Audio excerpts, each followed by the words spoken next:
এর ভূমিকা হচ্ছে বর্তমানে এই যে হারে বাড়তেছে আমাদের অনেক ধরনের জবই আর কি অ্যাবসলিউট হয়ে যাবে সামনে। যে ধরনের জব আমরা এক্সেল এর কাজ, এই ধরনের কাজ আমরা মানুষ দিয়ে করাতাম, ওগুলা বলতে এখন এআই রিপ্লেস করবে। এআই কমান্ড দিলে মূলত এইসব কাজ হয়ে যায়। তো এটাই আর কি, বাংলাদেশের প্রসপেক্ট অনেক ধরনের জব আর কি কমে যাবে আর কি ভবিষ্যতে। আমার মনে হয় না বাড়বে, কারণ বাংলাদেশে ওই সব জব মানে জবগুলো কম আছে যেগুলো এআই রিপ্লেস হচ্ছে।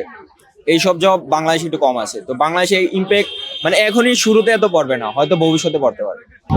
এআই এর ভূমিকা আপনাদের নেগেটিভও আছে, আবার হচ্ছে পজিটিভও আছে। পজিটিভ দিক হচ্ছে এআই এর মাধ্যমে আমরা নর্মালি আমরা যখন যে কোনো ল্যাব রিপোর্ট বা যে কোনো ধরনের কাজ যখন করতে চাই, আমরা এআই এর হেল্প নিতে পারি, যেটা আমাদের কাজের গতিটাকে আরো ত্বরান্বিত করে।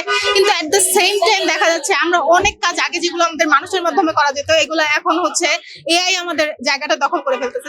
যেমন আগে আমরা কোনো কাজ করতে গেলে আমরা আমাদের একটা ফ্রেন্ডের হেল্প নিতাম, যখন ওই কমিউনিকেশনটা আমাদের করা লাগতেছে না, আমাদের হচ্ছে আমরা এআই এর মাধ্যমে করতে পারতেছি। তো আমার কাছে মনে হয় এটা নেগেটিভ পজিটিভ দুই ধরনের দিকই আছে। অবশ্যই বেকারত্বের হ্রাস বাড়তে পারে, যেমন আমাদের প্রোগ্রামিং, আমাদের যে সিএসসি ডিপার্টমেন্ট যারা আছে, এখন এমন অনেক জিনিস আছে যারা হচ্ছে যেই সব কোডিং গুলো আমাদের এআই ইজিলি করতে দিচ্ছে, যেগুলোর জন্য আমাদের আলাদা মানুষের প্রয়োজন ছিল। এখন দেখা যাচ্ছে ওই যে প্রোগ্রামিং এর যে পার্টটা, ওইটা হচ্ছে এআই দিয়ে করলে তো আমাদের অবশ্যই মানুষের সংখ্যাটা কমে যাচ্ছে, যেটা আমরা এআই দিয়ে করতে পারবো।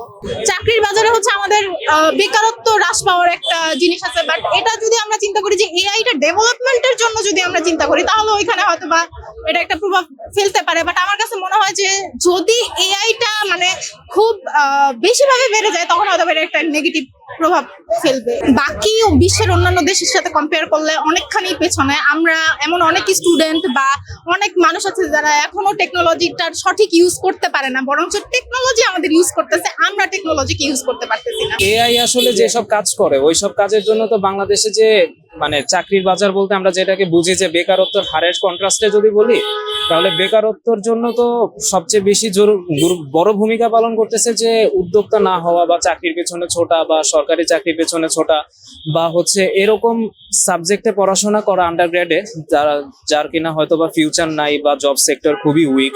তো ওই সব জায়গায় তো আসলে মানে এআই এর ব্যবহার খুব একটা বেশি নাই, ওটা অতটা বেশি প্রভাব বাংলাদেশের কন্ট্রাস্টে ফেলবে বলে মনে হয় না।